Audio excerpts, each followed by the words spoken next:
Good morning, good afternoon, good evening, good wherever you are, and welcome to the SNIA presentation on persistent memory security threat model, which will be presented today by Doug Voigt. I'm your host today, Alex McDonald. Before we go any further, just let me introduce you to the interface.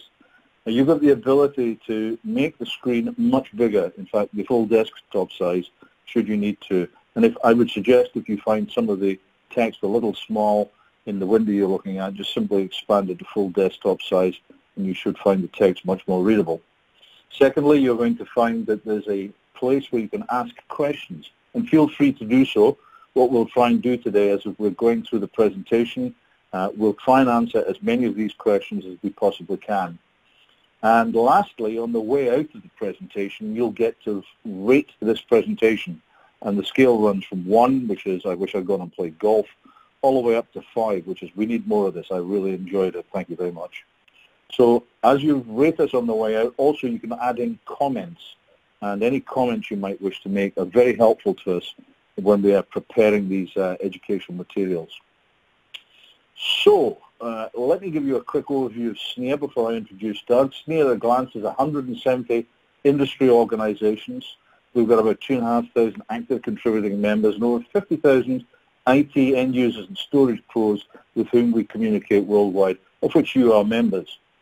You can learn more at snia.org/technical. In fact, snia.org is a general starting point. It's a good place to find out about the activities of SNIA.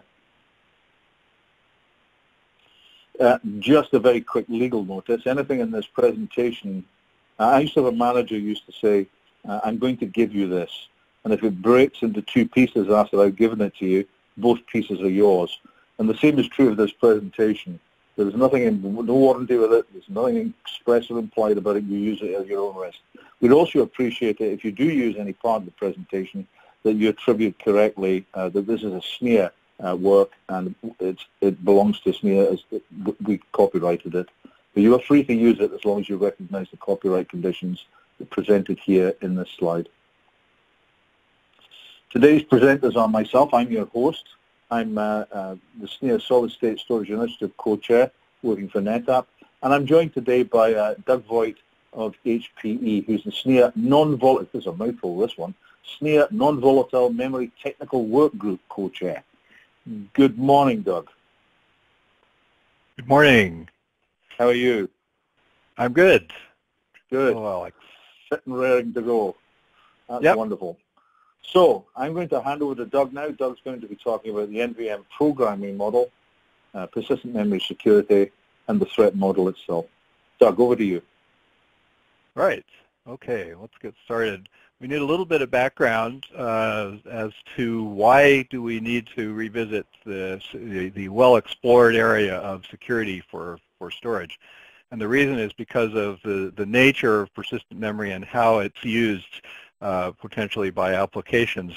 So first we'll introduce that, and then we'll talk about aspects of security that apply, and then we'll visit the threat model itself. Many of you may be familiar with persistent memory. There are resources where you can learn more about it, that are listed later in the presentation. Most storage that we currently use works like a disk, basically a hard disk or a solid state disk. You can also use memory like a disk, right? But when you do, it is not really special in terms of the way it appears to an application. It basically just looks like a disk. But you can also use persistent memory like memory, so that it has it has addresses from the point of view of the application. Variables can be stored in it, and when that occurs, the variables become persistent. So you're basically manipulating your storage equivalent directly with from your application. And it's when you do that that you're really using persistent memory as sort of that byte addressable mode, and that's when things change. Because you're not doing I/O anymore, you're not doing direct memory access in a sense of a DMA sort of data mover. You are using processor instructions that move data essentially between processor registers and the memory. So that is actually significantly different in a variety of ways. In the persistent memory programming model, we create a set of, or we describe a set of behaviors and attributes that applications should be able to depend on when they are accessing persistent memory. The persistent memory part of the programming model has two pieces. One of them is called the NVM PM volume, and it's really there just to allow a pervasive way for applications or maybe like file systems or kernel components to discover where their persistent memory is. So it's a very primitive level. But then most of our attention is on the NVM PM file mode, where what you do is you have a file system that is persistent memory aware. This is now illustrated kind of in that middle stack where you've got the pink and purple items. Your persistent memory aware file system allows you to open a file and then memory map the file. And once you memory map the file, you have direct access to the persistent memory that is behind that file, because the file system it knows that it's operating in persistent memory. And that's when that dashed dotted line all the way to the right of the figure comes into play, because the application can now do memory operations and talk directly to the persistent memory device with no intervening software. It does not have to leave user mode. So that is the new thing, is when you're using that dashed dotted line. So why do we need to look further into security when you're using that dashed dotted line? There are unique characteristics of persistent memory. Many of the aspects of things, many of the things you have to worry about are the same things that you had to worry about with storage. So, for example, encryption of data, in your media, turns out to be very important to head off certain threats, and that remains the case. In addition, in order to fully explore and ultimately implement improvements in persistent memory security, SNIA has created alliances. One with the Trusted Computing Group, who does protocols for security, such as encryption on storage, and we're extending that to how do you do encryption on persistent memory. Many of the aspects are essentially the same, but there are a few that are a little bit different. And we're also collaborating with JEDEC, who does the APIs for NVDIMMs, so that the implementations of the protocols as they may relate to the NVDIMM hardware can be standardized.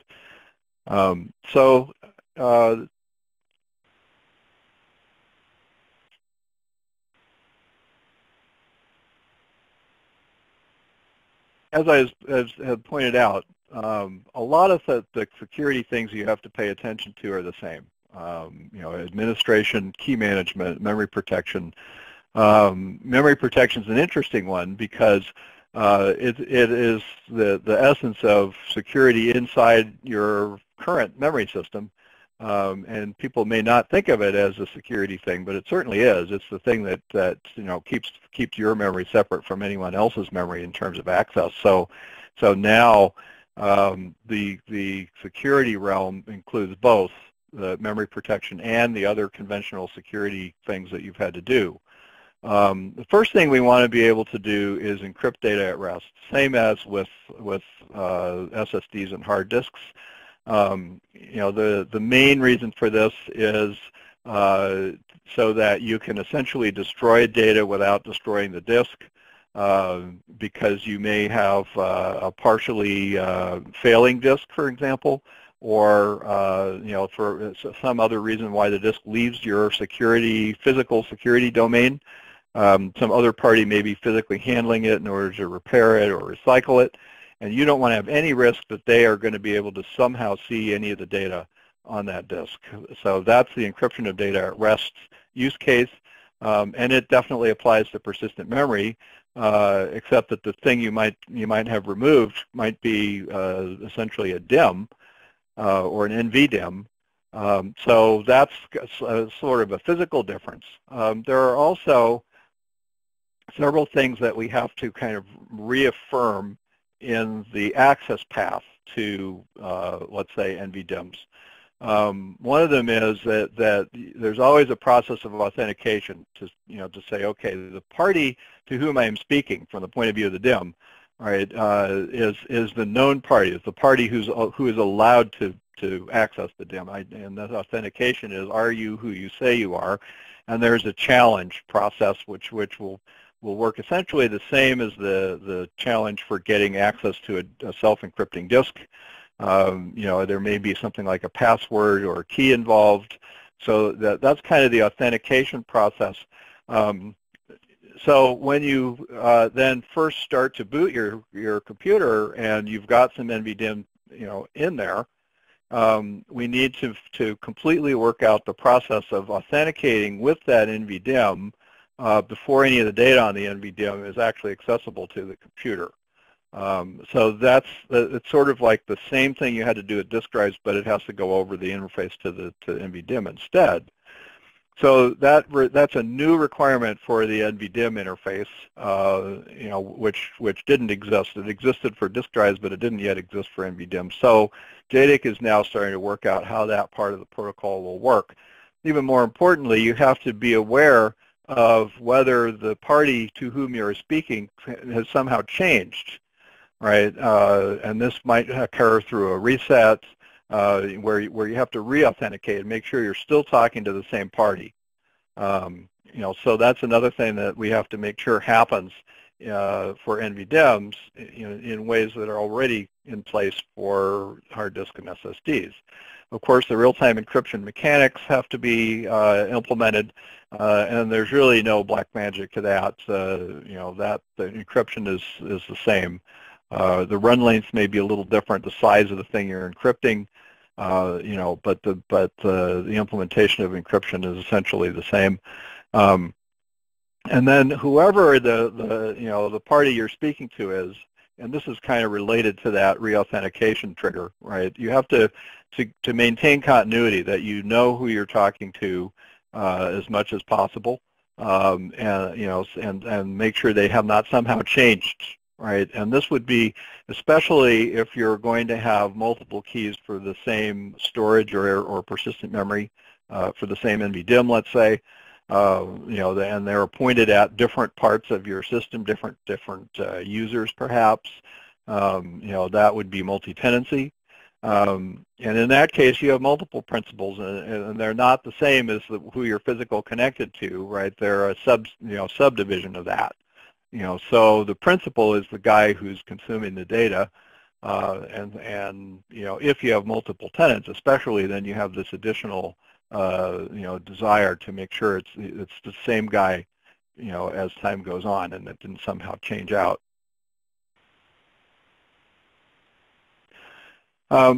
So one of the interesting differences,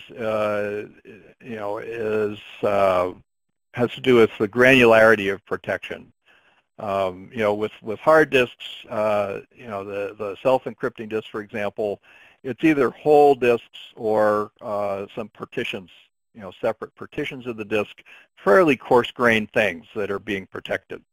Right. On the other hand, if you move up to the file layer, it may be, file systems or file shares, or it may be individual files that are being protected, by the file system.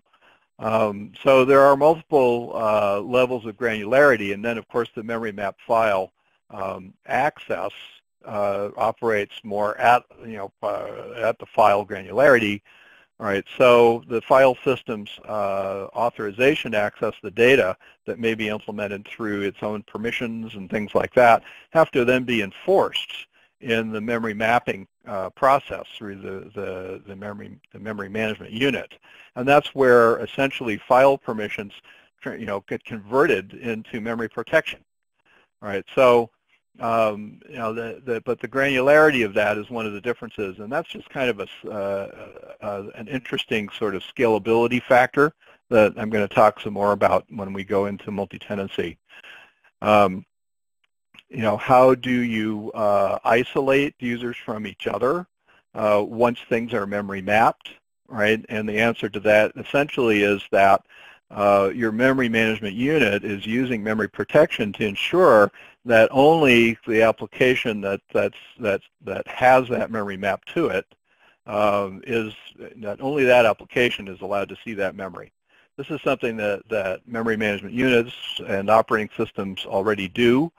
You know, but you need to pay more careful attention now with memory map storage because it's possible, for example, to leave the memory mapped after you close the file. Normally, once you close the file, the exposure of that file to an application, you know, has ended. But with memory mapping, it has not necessarily ended. The memory may still be mapped, and this is not an uncommon practice.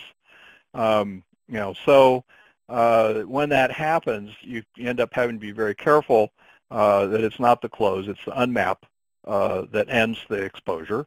And you might want to make sure that you keep those enablement windows limited by unmapping, you know, when you're done. There have also been implementations that leave files mapped or whole file systems mapped for long periods of time. That creates additional exposure. You know, so it's best to limit access to windows when access is, you know, limit the windows when access is enabled, primarily by unmapping, you know, the file, let's say, when you no longer want to allow access to it or no longer actually need access to it. There are also some subtle differences in terms of how do you do virus scanning, you know, how do you protect against malware. In particular, when you're using persistent memory, your data is in memory all the time. So in-memory virus scanning techniques become more relevant. You know, a lot of virus scanning takes place right now, you know, on disk drives in the background. There is certainly such a thing as an in-memory virus scan, you know, but it becomes more relevant, you know, it takes on more importance because all your data is essentially in memory all the time. Also, you continue to have to be very careful about when you're ingesting new data and make sure that you quarantine that data until the point where you can scan it for malware. This is really not new, right? But it could be trickier just because, you know, the application may be moving data directly into persistent memory, you know, and that quarantine practice just may not be in place. You know, so that's something else you want to ensure that, in a sense, is not new, but something to be diligent about. Key management is just as relevant as it has always been, so you have to be relentless on that, and of course there are standards to help do that. Another interesting little you know, potential hole that one has to guard against is if you picture, you know, an NVDIMM that has some RAM on it, some DRAM on it, and some flash on it, and you know, uses the battery, for example, to dump the RAM to the flash. Do you have to encrypt the data as it enters the RAM, or could you instead encrypt the data as it moves from the RAM to the flash? If you do the latter, then you have to make sure that if the DIMM is physically removed from its slot, that the data in the RAM, which might be in the clear, is no longer accessible at all, right? Is, let's say, erased from the RAM, right? And you say, well, gee, I just removed its power. Isn't that enough? It's like, well, maybe, unless its power is coming from a battery that ran over a separate wire. So now somebody's physically removed the DIMM, and it may be not far away, but it's still got power, right? So that's an example of a use case to look out for, right? In the event that you have some intermediate, you know, storage of data in the clear, you know, it has to be protected just as much as the encrypted data. so that you don't create any exposure to physical manipulation. Also, security audits are just as relevant. So these are the things that you have to continue to pay attention to. Where did your code come from? Was it delivered intact? Right. So this is where digital signing comes in. In addition, we want to have immutable cloning. I'll talk a little more about that. So that's another aspect of this. And then the whole aspect of memory protection. And I believe I've actually already talked through this, a fair amount, in terms of the way the virtual address space that's being created by the memory management unit and managed by the operating system is a crucial part now of your security. It actually always has been, but now it's also a crucial part of your storage-related security, for data stored in persistent memory.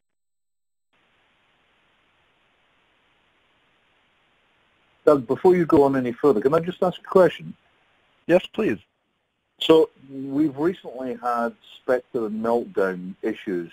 Those are vulnerabilities caused by, in the Spectre case, out-of-order execution, and where cache timing is used to determine the values in storage you don't own and don't have access to. Does that become more critical with particularly NVN DIMMs that are either entirely of new memory technologies, or does it cause us problems with existing NVN DIMMs? I mean, where do we stand with things like Spectre in particular?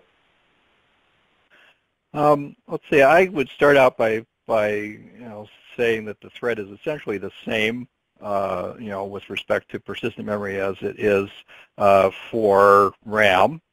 You always care about privacy of your whatever data is in the CPU's RAM. It is your private data. So that exposure is unchanged. The other thing I'd point out is that if the data is not memory mapped at the time, then exposure to that type of threat is significantly reduced. Because you would have to have reached the physical address space, which is below the memory management unit and generally not accessible to anybody. So to the extent that that physical address space is protected, your unmapped files are less exposed. So that would be my first order answer. Okay, so the current remediation that we're doing to things like Spectre applies equally to things like absolutely. Yeah, okay. It's the same. It's the same threat. Okay, thank you. So let's talk a little bit about multi-tenancy. Multi-tenancy is relevant to public cloud, but it's also potentially relevant to private cloud. However, there are some differences in the way, the form that it might take between the two, driven primarily by scale and who is trusted in the two different, in the public and private cloud environments. In both cases, the same threats are involved, but when you're dealing with multi-tenancy, the scale kind of makes a difference in the implementation. So we need a model of a public cloud security-wise, and so here's the model that we describe, in the threat model white paper. On the right we have a cloud data center, and the infrastructure in the cloud data center is not trusted essentially by the customer, by the consumer of that infrastructure, the guy running an application. He doesn't know who else is in the cloud data center, so at a raw infrastructure level, it's really not trusted. So what cloud data centers do is create an isolated environment, such as a virtual machine or a container, that is secure and cannot be accessed by any of the other parties in the cloud data center. So that's represented by that yellow box inside the cloud data center red box, saying here we have a bunch of security infrastructure within the cloud data center that creates a safe capsule, for the tenant, right? And that's kind of the most important aspect of tenancy for a cloud data center is that the tenant can identify themselves, and get their secure container, and only their applications end up in that container, and no one else's, and no one else can see that. And that applies to their storage as well. On the customer side, the customer's environment has to be secure as well, and that may involve physical security as well as many of the other security practices that are already in place. And then the interesting thing here is that the customer manages the keys. The cloud data center itself isn't really aware of the keys. They need to be the customer's business. So that key management yellow box, is really in the customer's domain.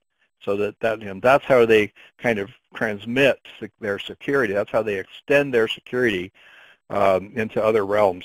I sometimes think about the sort of airport security, as having an analogy here, because there's a secure domain in every airport, and they're connected by the airplanes themselves. So there's this distributed secure domain, right? And that in some ways is similar because it exists in many places, and yet it's a single secure domain, right? And it's the key management that actually creates that, sort of unification of this distributed secure domain.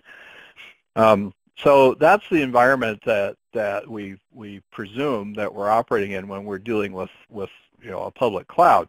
Another feature that is common in a public cloud is you may have many customers running the same applications, many different tenants. So to do that, you might want a boot image, that is shared but immutable. And so that you've proven that boot image does not have any of the customer's private data in it. It's just the boot image of the applications the customer wants to run, and that it can't be changed, so it can be cloned easily in order to efficiently run have multiple tenants running the same applications without compromising any of the security of those tenants. All right, so that's another common feature of a cloud data center. But now, if you think about multi-tenancy on that scale and compare it with perhaps a smaller sort of private cloud environment, where in a sense only the stuff on the left-hand side of that prior slide is relevant, you can see that there are some significant differences. Especially when you get down to the kind of per tenant protection of storage or persistent memory.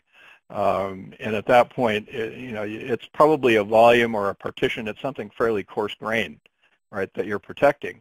The problem is that if you're in a cloud data center, you may have millions of tenants, different customers, parts of, different pieces of a customer's, environment may be viewed as separate tenants, right? So you've got, millions of them potentially in a large cloud data center. And this is radically different from, having, say, tens or hundreds of tenants, in a more focused private data center. Surely there are many scales in between. Private clouds can get big and have the same issues as public clouds, but there's kind of the spectrum of scale that it turns out that matters. So to explore that a little bit further, I have this illustration. On the top, we have a case where we've got lots and lots of tenants. All those little, these blue, green, and red boxes represent different tenants. And so here we have a cloud data center at the top that has many, many tenants. And those tenants are mapped onto storage partitions, perhaps in NVDIMS. And then those partitions are laid, are overlaid onto NVDIMS or disk drives all the way over at the right. So the brown partitions are partitions that have multiple tenants' data in them, right? And the security of those tenants is being managed by this thing that I've labeled as dynamic tenant mapping. You can picture that as a file system, right? That says, I've got tenants, they're all sharing the same file system. But their files are isolated from each other, All right, so it may be that I'm running a bunch of virtual machines that have that kind of underlying security, so it's easy in software to create many, many, many tenants, right? But the hardware, the drives, are not aware of them. They're all sharing partitions in the disk drives. So when you're doing it that way, you don't have really an opportunity to extend that hardware protection of multiple tenants from the NVDIMM or disk drive, to those tenants. On the other hand, when you're doing it, as illustrated more on the bottom of this slide, you have tenants who are using provider-supported hardware to secure their data, and they get additional potentially secure erase features, if they do this. So you've got, let's say, 3 tenants, and it goes through a sort of partition tenant mapping rather than some kind of real-time dynamic tenant mapping like the file system.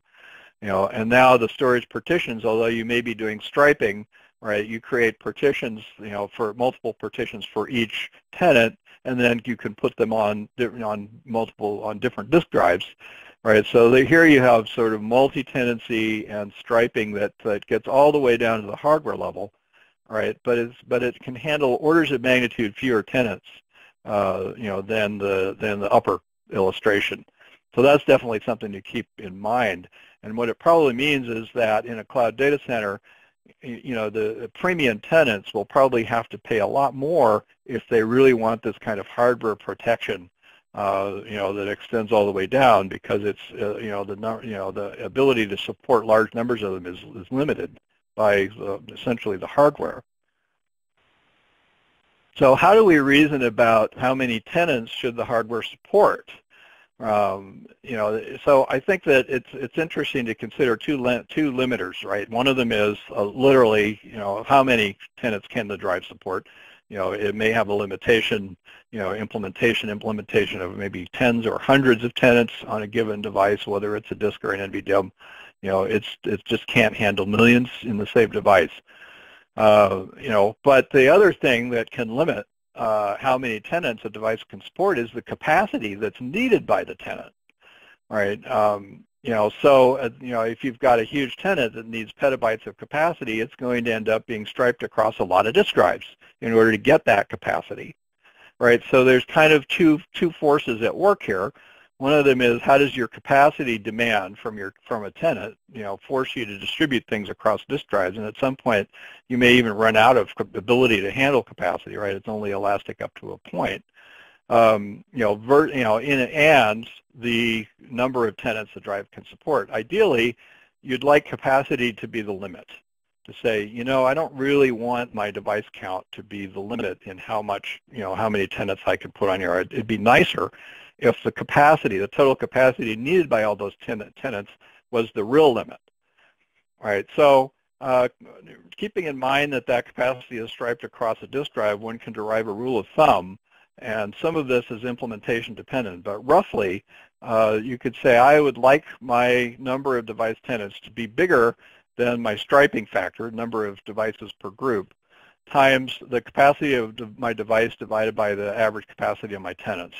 And I'm not going to talk through the derivation of this, but it's an interesting rule of thumb to say if I know the capacity of my devices and the average capacities of my tenants, I can set it up so that, given some stripe size, I will make sure that it's capacity that's the limiter rather than the number of tenants, right? So this allows you to do a calculation to say under what circumstances is that true. So at any rate, I think that's an interesting aspect of the, of how do you talk about how many tenants the hardware should have, and the answer is you don't really want to talk about it in isolation. You need to talk about it in the big picture of how you're actually managing your tenants across a lot of disk drives. So we're ready to tackle the threat model itself. This is a good point actually to see if there are any other questions. Not at the moment, Doug, but I do have one from myself. I think, how does tiering affect this in terms of the model you showed there in terms of cloud? Does tiering, how do you account for persistent memory in a traditional tiering model that consists of everything all the way out to SATA at the back end? Let's see. Here's my first, my first thought on that, and frankly, I haven't spent much time thinking about that. But it seems to me that the lower you go in a tiering model, and you're starting to use bigger disk drives, let's say, more bulk capacity and things like that, archive type stuff, the more likely it is that you are going to have many tenants and sharing the same lower tiers. And you're going to need software support, for your security. You can still set it up so that you have protection of data at rest for all of your tenants, so that you're not risking physical, compromises of the archival media, let's say, right? But to have the tenants isolated from each other in hardware as you get into lower tiers becomes probably more and more difficult in terms of cost effectiveness, because you're going to run into more sharing scenarios. So that would be my first order, answer. Obviously, if you're moving data around, you have to maintain its security the whole time, but I think that goes without saying. Is that a kind of answer? Yeah, it is. Sorry to throw you a curveball there. It just struck me that tiering is one of those things where tenancy becomes a bit blurred in the overall scheme of things, because it's we tend to think of tiering in terms of the data rather than in terms of the tenant. Yeah. Well, certainly continuity of the tenant security throughout all tiers is a mandatory, right? I mean, I think people would certainly understand that. Okay, thanks. So let's dive into the threat model itself. In order to have a threat model, we need who's involved, who is it, who are our principals, right? Whose data is it, and who are the threats, right?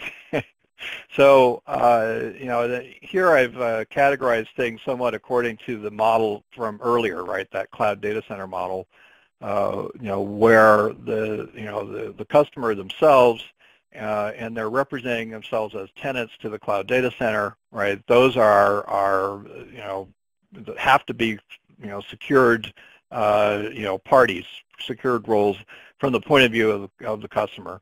The developers, right? The customer ends up having to trust the developers of the code that they're using and their DevOps people, and then they may have a security officer who they have to trust, right? So those are the roles that need to be secured from the point of view of the customer. The ones that are less secure or totally insecure, system administration is not really a secure role, especially in a cloud data center. But even in a private cloud, your administrator of your hardware is not really allowed to access necessarily any of the data that's being stored, right? And so that's why I've moved that administration into this insecure realm.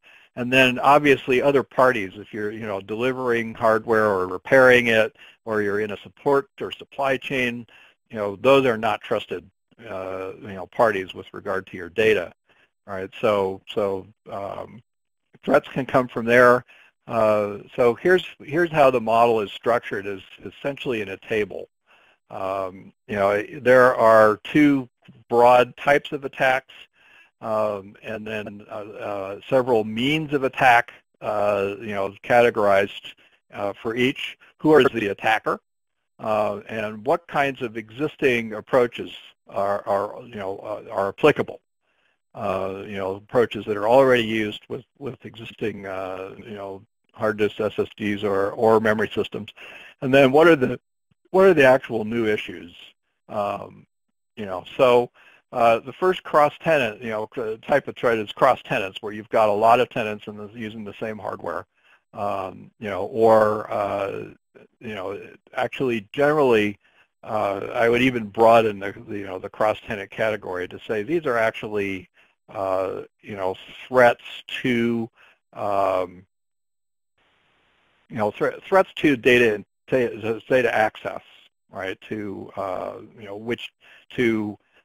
privacy, essentially. And the first one of those is that physical manipulation, category, where you need encryption of data at rest. And much of that is well understood, but there are a few loose ends that have to be completed in terms of the NVDIM APIs necessary to create that authorization and authentication system that's already in place with, let's say, self-encrypting disks. All right, so that's just a little bit of work that needs to be finished. There's nothing new, conceptually, as part of that.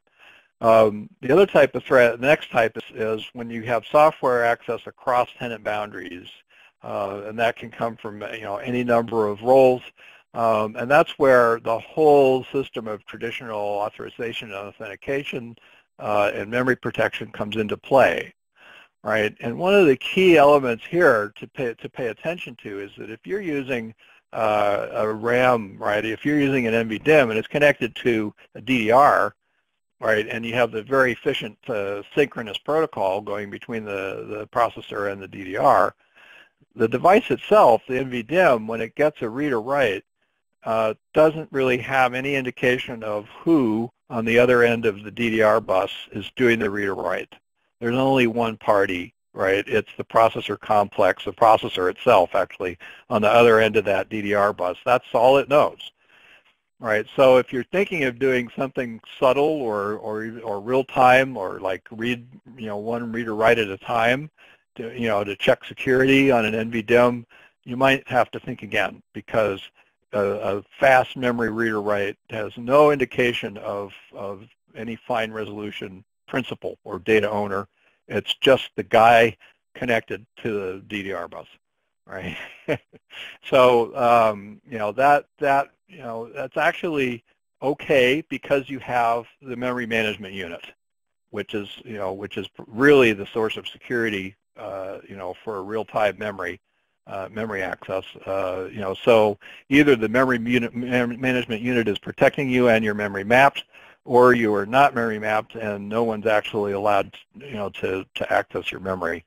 That's just the environment that you need to set up, essentially. So that can be a limitation, but it's actually, status quo, provided, depending on exactly how you're trying to do multi-tenancy, right? But it does create sort of a limiter on how much you can expect from current, DDR protocol. There are other memory interfaces emerging, such as Gen Z, that have different ways of identifying who you're talking to. So the answer to that question is different with some of those sort of next generation memory access interfaces, for, primarily used for pooling memory in a larger disaggregated system. All right, so that's an area to kind of pay attention to. Access to deleted data here, you'd like to be able to do secure erase, and that would work the same. You basically encrypt the data and then potentially lose the key, although the resolution, or throw away the key, I should say. The resolution there, is potentially an issue with if you're using hardware protection. As I talked about earlier, because you don't necessarily have that many tenants, it's implemented by your hardware. And also, if you're looking at reuse of memory, the recycling of memory through free space and then back into active use could be much more dynamic. Applications are allocating things and deallocating things and restructuring their adding and removing things from their data structures, potentially more quickly. So it's all happening a bit faster, so there's a little bit of what people will have to pay attention to in terms of protecting against access to deleted data. There are also some other types of attacks, like what about local hardware attacks through things like DMA or remote through RDMA, and there the existing infrastructure is robust enough, I think, to protect your security. It has to protect the security of RAM just as much as it does persistent data. So those protections against attacks of for data in motion are essentially the same. whether you're moving between RAM or persistent memory in any permutation. And then finally, the malware aspect, where the main difference is increased reliance on in-memory virus checking. So the other part of the table, has to do with attacks against data integrity or accessibility, and this is where it's not privacy you're worried about. It's actually modification or destruction of your data. And all of the privacy exposures that I listed above, have variants. If it's not just read access but also write access that's vulnerable, then they can all turn into data integrity threats. So that's the whole list, right, applies, and so you have to be very careful about both reads and writes, of course. Software defects is another type of potential threat. Actually, this could apply to both, privacy and integrity. But I've listed it here mainly to emphasize that all of the things that you do to make sure that your software is correct and the software that you think it is, you still have to do. There's been a lingering concern that says, what if I've got a rogue pointer, right, because of a software defect, and it hits some piece of persistent memory, unknown piece of persistent memory. That's worse than hitting RAM, because now if I reset my computer, the problem didn't go away, right? And that's actually something that's fairly difficult to protect against. The best approach that I've heard of has to do with limiting windows of exposure. So now there's a reinterpretation of that general concept that says, maybe you shouldn't write enable memory unless you actually know that you're about to write it. That way most of your variables, even when your application is running, could be read only, and only when you're actively manipulating a data structure, requires that you write parts of it. Only then do you enable the writes on that data structure. So there's not a lot of infrastructure in place to make that easy to do right now. But if you're really, really worried about software defects affecting your persistent memory, then those are the kinds of things you'd have to do. So my personal opinion is that this is not as big a concern relative to current status quo as people might think it is, because a rogue pointer could affect your RAM unbeknownst to you, and you could arbitrarily quickly write that RAM to a disk, corrupt it, right, in today's systems.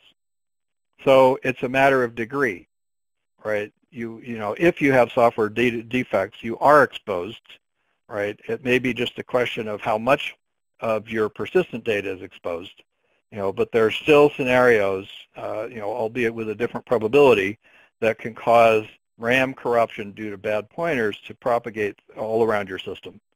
So it's not really new with persistent memory. It's more of a matter of degree.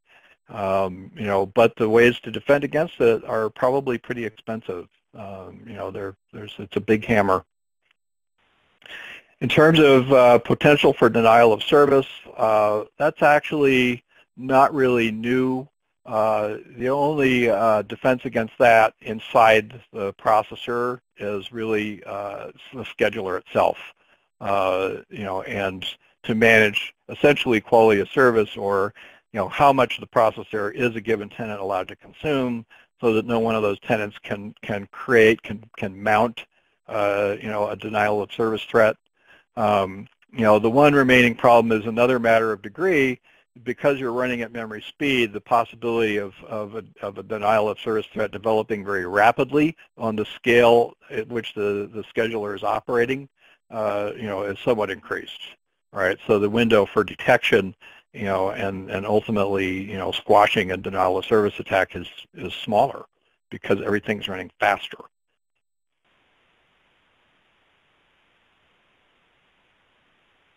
So I'm going to kind of move into a summary. We've talked a little bit about, how to control the security features of persistent memory in an NVDIMM. And I've mentioned the things, that are in play. And then when you say, okay, how am I actually going to verify authentication or authorization? There are various approaches to doing that. Could be through ioctls, could be through a special reserved memory area where you can communicate a challenge to achieve authentication before you have access to the entire encrypted memory, for example. We also have to solve those problems for persistent memory regions that are accessible through the NVMe, the new NVMe protocol extension that allows you to, memory map, memory that's present on a PCI card, into your memory space, right? Then the same risks and defenses have to apply once you do that. The next one is actually directly related, right? How do you establish the root of trust? And then a reminder of if you've got a volatile area that's part of your I/O stream, you have to make sure that it's protected, that it can't be exposed in the event that, let's say, a component is removed. And then finally, a reminder of those memory protection aspects, right? To limit what you memory map. Don't memory map stuff that is not open, right? Don't open a file and then memory map it and then leave it memory mapped indefinitely. It's okay to close the file as long as you remember that the real end of the exposure, is when you unmap the file. So, when your application or process ends, you have to make sure you unmap it. And that's business about limiting the scope and duration of memory write permissions in order to avoid, making rogue pointer, scenarios, any worse in terms of the probability that they'll actually corrupt something that you care about.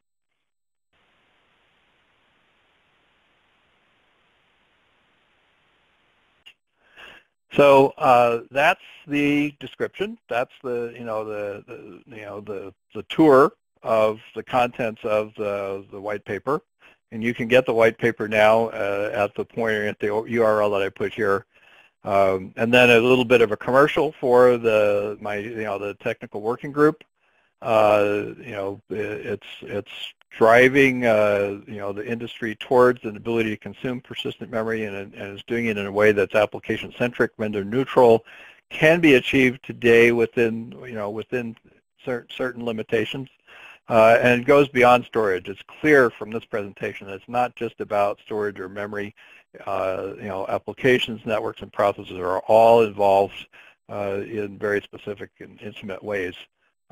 So this is definitely a case where the scope of what we care about is extended almost into kind of a hyper-converged scope, because it involves all of the pieces in order to use and protect persistent memory. There are more resources. Let's see. I just clicked and it didn't move. There's something there, and I'm afraid it's going to move twice. But here are some links, to additional resources. We've got some videos on YouTube. We've got a series of white papers in addition to this one, and there are links to them here. And we've got other webcasts about things like persistent memory and about networking as it relates to solid-state storage and persistent memory. So there's a lot more resources. There are a lot more resources that you can access if you want to learn more about this. Thank you, Doug. That's very good, actually. That was a great tour of the threat models, and one of the things I think that's really important to recognize is that we're building not just persistent memory solutions, but we're doing the thing I think that most people want us to do right up front, and that's think about security first, and not just simply tack it on afterwards as an afterthought. So thanks very much, Doug. That was excellent.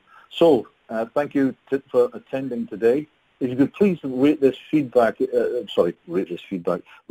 presentation with some feedback as you leave, scale 1 to 5, and leave comments. And we're really interested in the comments as well. We're going to post this webcast up. It'll appear on the Bright Talk channel, the SNIA Bright Talk channel, and it'll be available on demand. You can get it from snia.org/PM. It does take a couple of hours to appear on the Voigt Talk channel because I need to render the audio and the slides together to produce the end result. And a PDF of the slides will also be posted up there. We'll do a Q&A, but because we didn't get very many questions today, I think we'll do a Q&A from the sense of trying to summarize what Doug spoke about today. But we will put up a small blog on the SNIA SSSIblog.org that covers some of the topics that we covered today. You can follow us on Twitter at SNIA Solid State. And if you need help with any of the terms today, because there were quite a few, then there's the 2018 SNIA Dictionary that covers all the terminology that was used today. One thing I would encourage you to think about is very much identifying this as persistent memory, and that you take that dreadful phrase, storage class memory, and consign it to the dustbin where it belongs. This is persistent memory, folks. Anyway, thank you very much for your attendance today. Thank you very much to Doug Voigt for giving us such a great presentation. We look forward to seeing you the next time that we provide you with information on persistent memory. Thank you and good night.